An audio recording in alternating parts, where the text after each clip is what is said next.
Hi, this is Stuart Weems and welcome to the Investopoly podcast. My goal is to give you simple, easy to understand strategies, insights and tips to help you master the game of building wealth. And in this episode, I'd like to talk about just some basic economic principles. Now, I realise economics isn't an exciting topic for everyone, and maybe not everyone listening in here today, but the reality is that if you can understand some basic economic principles, it really helps with your understanding of, financial market commentary, political rhetoric, assessment of, your own sort of assessment, I guess, of economic risks and opportunities. So what I wanted to do here today is discuss 6 sort of basic economic principles. And I'm going to try and explain them to you in really simple terms, so that hopefully it resonates and it'll provide that foundation that makes things a little bit more understandable. So let's get into it. The first one is the basic law of supply and demand. And whilst it is relatively easy to understand, or it's easy to sort of gloss over, I guess, it really does explain a lot of behaviour. And it really does, I think, help predict, where markets will move next. And it's really the cornerstone of economic theory. So the law of demand states that as the price of a product or service rises, that its level of demand for that particular product or service falls, holding all other factors equal, of course. And so this aligns just with basic logic, right? So, if a takeaway coffee is $3, lots of people see value in that and can afford to pay $3. Now, if coffee went to $10, takeaway coffee, a lot of people are either going to say, I can't afford it, or, the value just isn't there for me. It's a rip-off, so I'm not going to buy it anymore. So really, when you chart price and quantity, the demand curve slopes downwards. So, the higher the price, the less the quantity and so forth. And to see these diagrams, I've drawn them, and you'll see the link in the show notes and on the blog on the website. So then the law of supply is opposite to demand. And that is, the law of supply says that as the price of a product or service increases, then the economy or business want to supply higher quantities of that product or service. And so again, it aligns with common sense, because if everyone's happy to pay $10 for a takeaway coffee, you're going to see a lot more cafes crop up or open up, because it's very profitable. The higher the price, the more the quantity.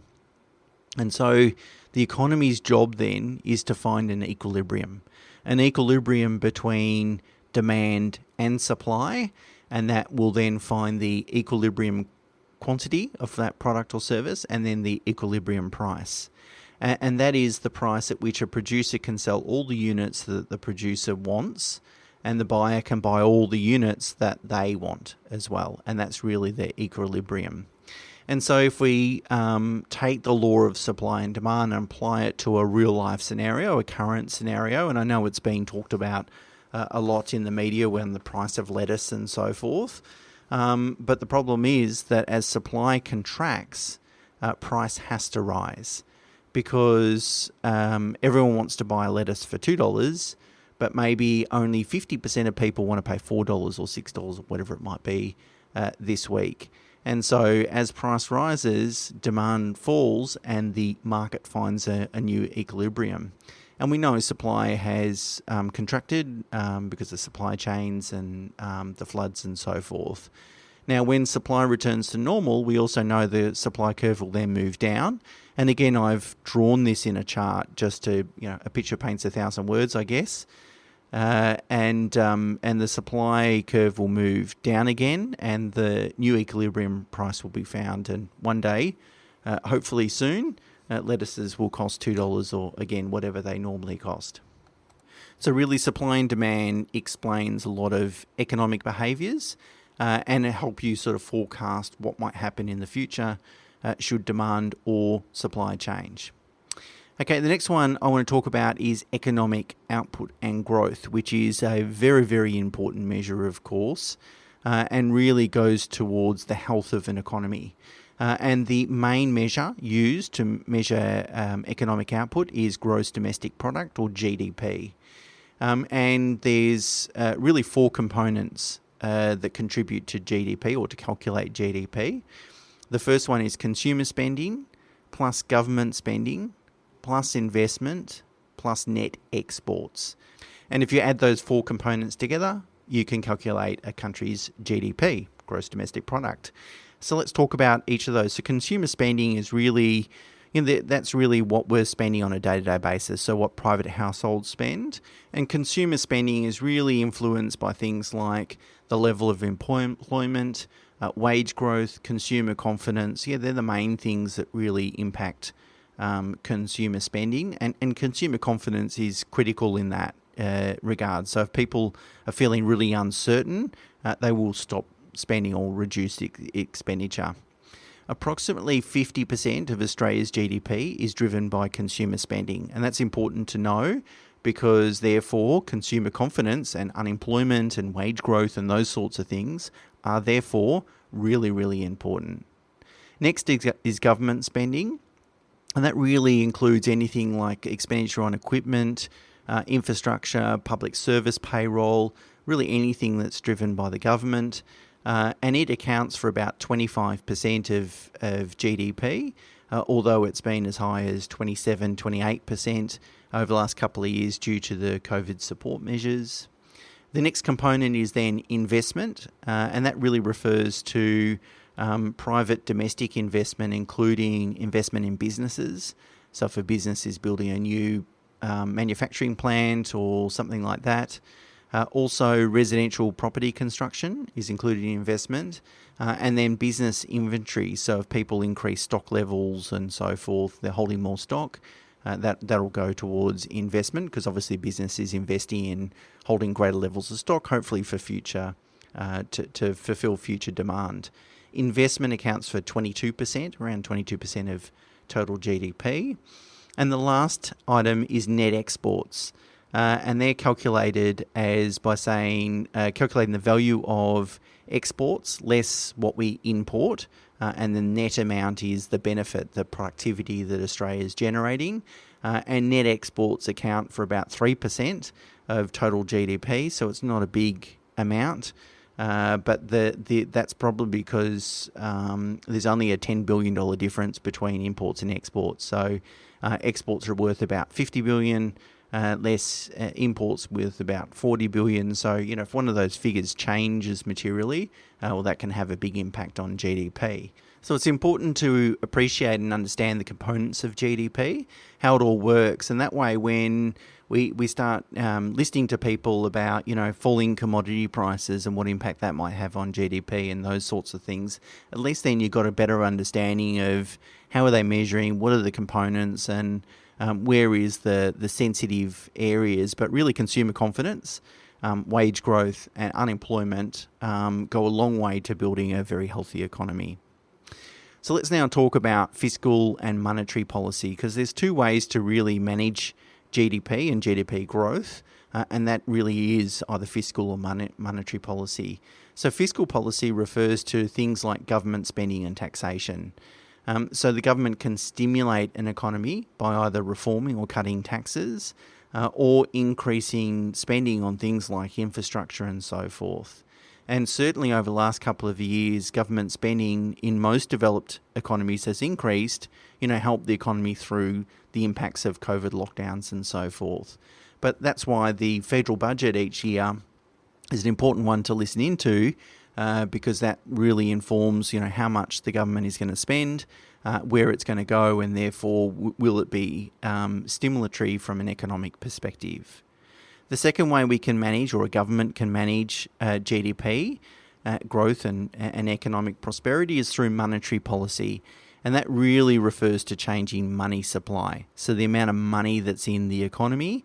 If you inject more money in the economy, it has a stimulatory effect because there's more money to spend and invest. So, more money will go into investment, private consumption, all those elements of GDP. There's two primary ways that a government can change money supply. The first one is increasing the interest rate. So the RBA increases the cash rate. That means the cost of borrowings rise, and more interest is paid to the Reserve Bank. the banks actually pay it, and the banks charge us and then pass it on to the Reserve Bank. So therefore, the Reserve Bank is reducing money supply. It's pulling money out of the economy. The second way is through quantitative easing, so buying and selling of bonds. And again, over the last couple of years, the RBA has participated in issuing bonds to get some more money out into the economy to increase that money supply. So monetary policy is really around interest rates and quantitative easing. Fiscal policy is really around government spending and taxes. And those two elements, or two levers, I guess, can have an influence on overall economic prosperity. Okay, let's talk about employment, or unemployment maybe as a measure, because it's something that really dominates the headline. And of course, the more people that have a job, the more spending consumers will do, and that's good for the overall economy. So the big measure that's talked about is the unemployment rate. And essentially what that measures is the number of people that are willing to work at least an hour a week that are not able to find employment. So you've got to be looking for work to be included in that unemployment figure. And if someone's not looking for work, well, clearly they're not unemployed because they never want to be employed in the first place. The 1 hour a week as a measure has garnished a lot of, attention from the media. Is that enough? Well, really, there's not too many people out there that just say, I just only want to work 1 hour.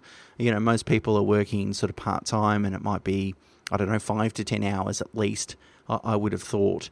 So the fact that we've got 1 hour is not that big a deal from my perspective. The next key employment measure to look out for is what's called the participation rate. And that's the proportion of working age population that are either employed or looking for work. It's also referred to as the labour force.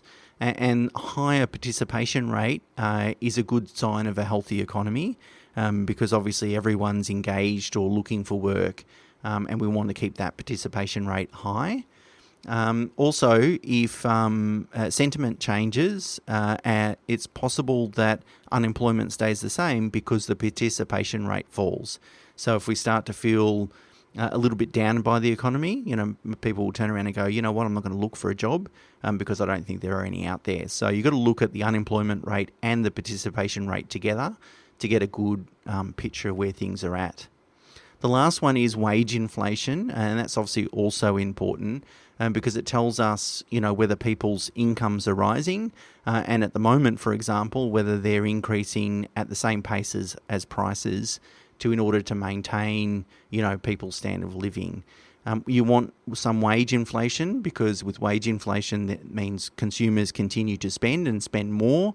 And again, that contributes to GDP. Remember, 50% of GDP's from consumers, or more than 50%. So that's a big factor. The next topic was to talk about the exchange rate. So it's often measured by comparison to the US dollar. And typically the Aussie dollar trades somewhere between 60 and 75 cents, US cents, and often reported on the TV at night and so forth. So what is the importance of the exchange rate? Well, firstly, if a country has a really stable currency, then it's likely to attract international trading partners that are willing to trade in the domicile currency. So that's important too.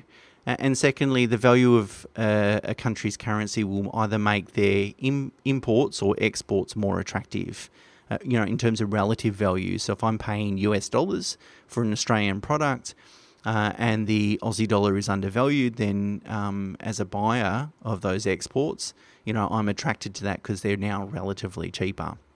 But an undervalued Aussie dollar might be great for exports, but unfortunately, it makes importing more expensive, and given Australia's not a big manufacturer from a country perspective, we do import a significant amount, $40 billion a year. And so if our exchange rate was to fall, obviously that increases. It could then get passed, or almost always get passed along to consumers. And we know law of supply and demand kick in then, and as prices rise, demand falls. So it's not great for the economy. So really what you want from an exchange rate perspective is you want the currency to trade as close to fair value as possible. You don't want it to be under or overvalued. So it feels like then the market's getting a fair exchange in value. The RBA can manage Australia's currency if it does get too out of control. They normally do it with interest rates rather than we on the money markets, but they can. Australia dollar was floated in 1984, which means that the market determines its value, and the RBA can play in that market if it wants to manage the currency. But that's why the currency is important, and if it ever gets wildly overvalued or undervalued, it can have flow-on effects to the domestic economy. The last topic I wanted to talk about, which is certainly dominating the airways at the moment, is inflation. And so, again, the law of supply and demand explain increases of demand will translate to higher prices if we're holding supply constant. So if supply doesn't increase in line with demand, then prices must increase, and that's called inflation. Now, of course, it's a good sign for an economy because it shows the economy is growing, but you want the economy's capacity to grow also at a relatively similar pace, so that is its supply side. Now, if inflation gets out of control, inflation's too fast and wages don't increase, well, that has a negative impact in terms of, affordability, standard living, those sorts of things, everything that's been spoken about at the moment.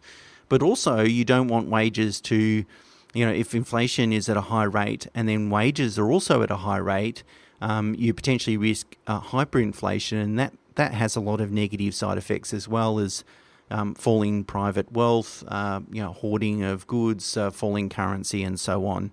So really what you want is you don't want inflation too low and you don't want inflation too high. You want a nice level of inflation, and that's why the RBA's job is to really manage monetary policy to maintain an inflation rate of somewhere between 2 and 3% on a sustainable basis. And if wage inflation is at least that, then you've got an economy that's probably pretty robust, that's growing at a sustainable level, and that's really the aim.